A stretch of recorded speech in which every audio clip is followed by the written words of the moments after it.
Un monsieur dont on entend souvent parler en électricité, c'est monsieur Cosinus Phi.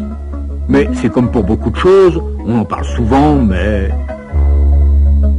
Ce monsieur intervient pour des problèmes de puissance dans les circuits alternatifs tels que les réseaux de distribution.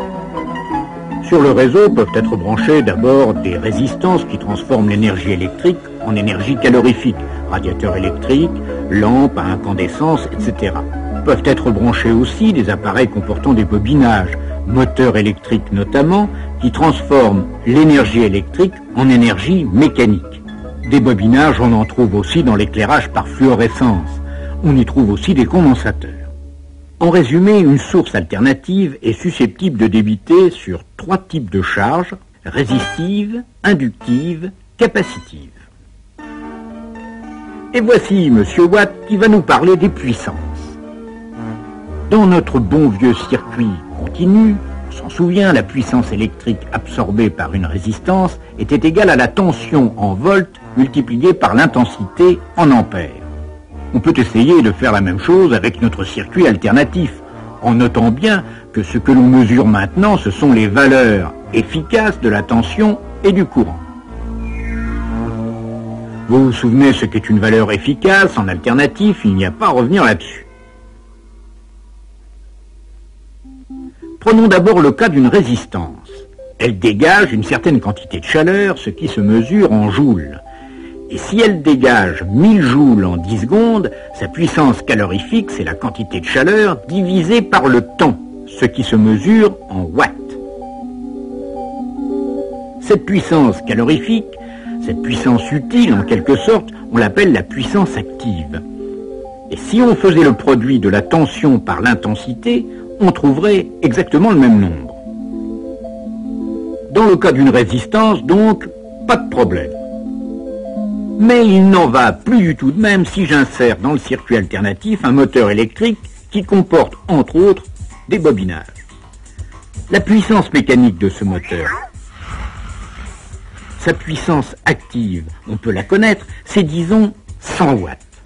Mais alors le produit UI, que messieurs Volta et Ampère ont toujours l'amabilité de nous calculer, n'est plus du tout égal à 100.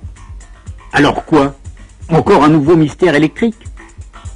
Non, car voilà notre Cosinus Phi qui pointe son nez, et il a raison car la différence, c'est à cause de lui. En effet, M.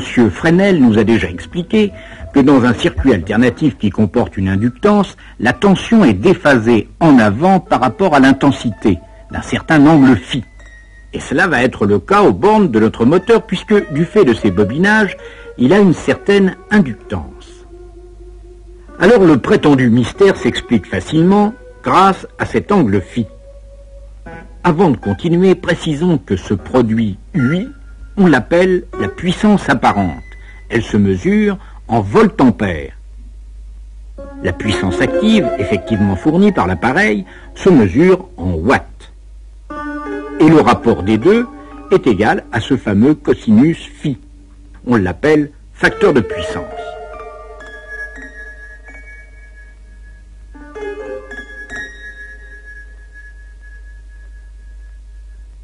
La conclusion de tout cela, c'est que si votre installation comporte principalement des charges résistives, son facteur de puissance est voisin de 1. Mais s'il comporte des charges inductives importantes, le déphasage augmente, le facteur de puissance cosinus phi diminue. Autrement dit, pour une même puissance active, il faudra fournir une puissance apparente plus importante. Remarquez que pour nous autres utilisateurs domestiques, il n'y a pas trop à s'inquiéter de tout cela, étant donné que votre compteur tient compte du déphasage et que ce qu'il va vous facturer, c'est bien uniquement l'énergie active que vous dépensez. Mais côté réseau, c'est une autre affaire, car si la puissance apparente UI augmente, comme la tension est généralement constante, c'est l'intensité qui va se mettre à augmenter, ce qui n'arrange pas du tout les électriciens, car cela fait chauffer les fils et augmente d'autant les pertes en ligne, ce qui ne profite à personne, sauf à certaines bestioles. Sans vouloir abuser de la géométrie, on peut donc dire que la puissance apparente est la somme géométrique de la puissance active et d'une autre puissance non active, qu'on appelle puissance réactive, étant donné qu'elle est absorbée par la réactance des bobines de notre moteur. Malheureusement, les bobinages, on n'a pas encore appris à s'en passer. Mais n'oublions pas les charges capacitives, autrement dit les condensateurs. Or, un condensateur dans un circuit alternatif fait l'inverse d'une bobine. Il déphase la tension, non plus en avant, mais en arrière, ce qui réduit d'autant le déphasage. Ainsi, avec des condensateurs astucieusement disposés, le déphasage diminue. Le facteur de puissance est relevé et tout le monde est content. Enfin, presque tout le monde. Moralité, ce cosinus phi est un monsieur qu'on a intérêt à surveiller de près.